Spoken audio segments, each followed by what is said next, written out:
ተወዳጇ ዘማሪት የምስራች ስምኦን የቀብር ስነ ስርዓቷ በትውልድ ከተማዋ አርባ ምንጭ ዛሬ ተከናውኗል። በዚህም የቀብር ስነ ስርዓቷ ላይ በርካታ ወዳጆቿ፣ የአካባቢው ነዋሪዎች፣ የተለያዩ የቤተ ክርስቲያን አገልጋዮች በመገኘት እጅግ መሪር በሆነ ስሜት ሀዘናቸውን ገልጸዋል። ዘማሪት የምስራች ስምኦን በሕክምና ስትረዳ ቆይታ ለመኖር እንደጓጓች፣ ጌታን ለማገልገል እንደናፈቀች፣ ተስፋ እንዳላት ከፈገግታ ጋር ስትገልጽ ድንገት እንግዲህ በካንሰር ህይወቷ አልፏል። እቺ ወጣት መኖር ያልጠገበች ለእግዚአብሔር ብዙም የምትሰራ ብዙ ሰዎችን ለመዳን ምክንያት የምትሆን ነች በማለት ብዙዎች ይገልጻሉ። እንግዲህ ዘማሪት የምስራች ስምኦን ዛሬ የቀብር ስነ ስርዓቷ ተፈጽሟል ማለት ነው። በቀብር ስነ ስርዓቷ ላይ እጅግ አሳዛኝ አስገራሚ ትዕይንቶች ተስተውለዋል። ዘማሪት የምስራች ስምኦን እንግዲህ ትውልዷ በውቢቷ አርባ ምንጭ ከተማ እንደሆነ የህይወት ታሪኳ ያስረዳል።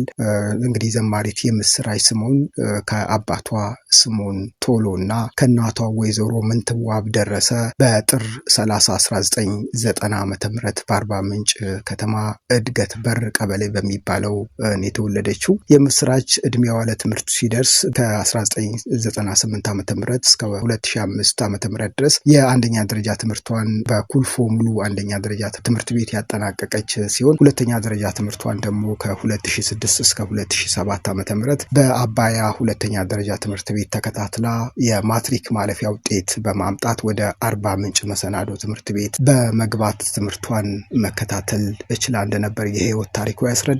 ዘማሪት የምስራች በአርባ ምንጭ አጠቃላይ ሁለተኛ ደረጃ ትምህርት ቤት በክርስቲያን ተማሪዎች ህብረት ውስጥ ከ2008 እስከ 2009 ዓ.ም ድረስ የምትወደውን አምላኳን በተሰጣት የጸጋ ስጦታ በዘማሪና በስነ ጽሁፍ በማገልገል እንዳሳለፈች ቅርብ ወዳጆቿ ይናገራሉ። ዘማሪት የምስራች ወደ ከፍተኛ ትምህርት ተቋም የሚያስገባትን ውጤት በ2009 ዓ.ም በማስመዝገብ ዩኒቨርሲቲ የገባችው ወልቂጤ ዩኒቨርሲቲ ነበር። በዩኒቨርሲቲ ቆይታዋም ቲያትሪካል አርት ትምህርትን ለ3 ዓመታት ተከታትላ የመጀመሪያ ዲግሪ አግኝታ ተመርቃለች። ወጣቷ ዘማሪ የምስራች ስምኦን በወልቂጤ ዩኒቨርሲቲ በነበራት ቆይታም በክርስቲያን ተማሪዎች ህብረት ውስጥ እግዚአብሔርን በቅንነት በትጋት ስታገለግል ቆይታለች። የምስራች ከዩኒቨርሲቲ ተመርቃ ከወጣች በኋላ በነበራት ልዩ መንፈሳዊ ስጦታ በዝማሬ ስታገለግል ብትቆይም በስራ አጋጣሚ ወደ አዲስ አበባ ከተማ ባቀናችበት ወቅት የዘማሪዋን ልዩ ክህሎት የተመለከቱ ሰዎች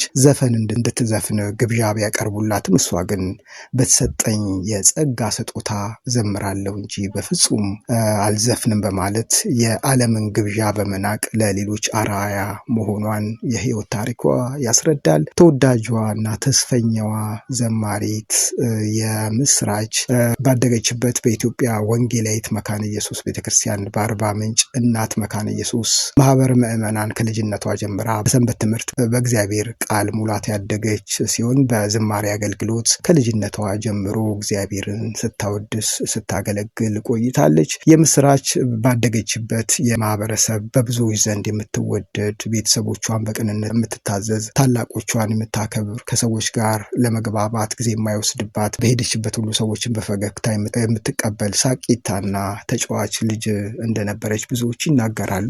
ተወዳጇና ተስፈኛዋ የምስራች ልበሰፊ ነች። ለሰዎች መልካም ነገር የምትመኝ፣ የተቸገሩትን የምትረዳ፣ የሰዎችን ሸክም የምትካፈል፣ ቅንና የልጅ አዋቂ ልባም ሴት ነች በማለት ይገልጿታል። የምስራች ስምኦን ሁሉንም በአንድ አይን የምትመለከት፣ እውቅና ያልያዛት ትሁት የእግዚአብሔር አገልጋይ መሆኗንም አብረዋት የሰሩ ጓደኞቿ፣ የእምነት አባቶቿ፣ ቤተሰቦቿ ይገልጻሉ። ዘማሪት የምስራች በስራ አጋጣሚ እንግዲህ አዲስ አበባ ከተማ በሄደችበት ለዝማሬ አገልግሎት ሙሉ ጊዜዋን በመስጠት በተለያዩ አጥቢያ ቤተክርስቲያናት እግዚአብሔርን በሀገር ውስጥና በውጭ ሀገር ስታገለግል ቆይታለች።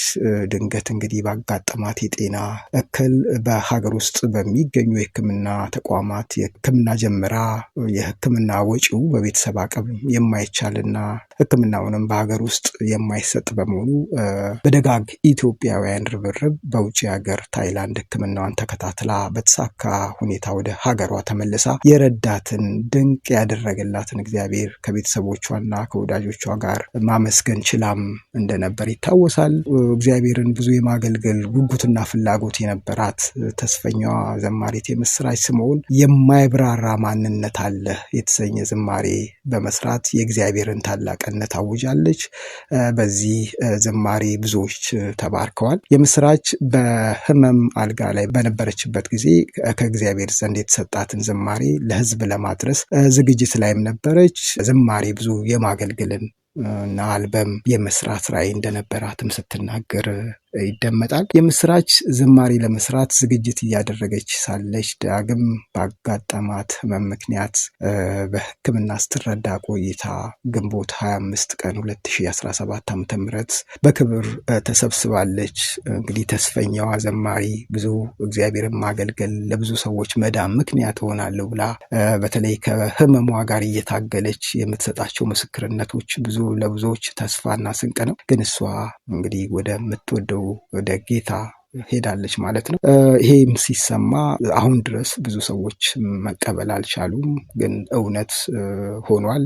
ዛሬ በትውልድ ከተማዋ አርባ ምንጭ ቀብር ስነስርዓቷ ተፈጽሟል። እጅግ አስገራሚ ትዕይንቶችም ተስተውለዋል።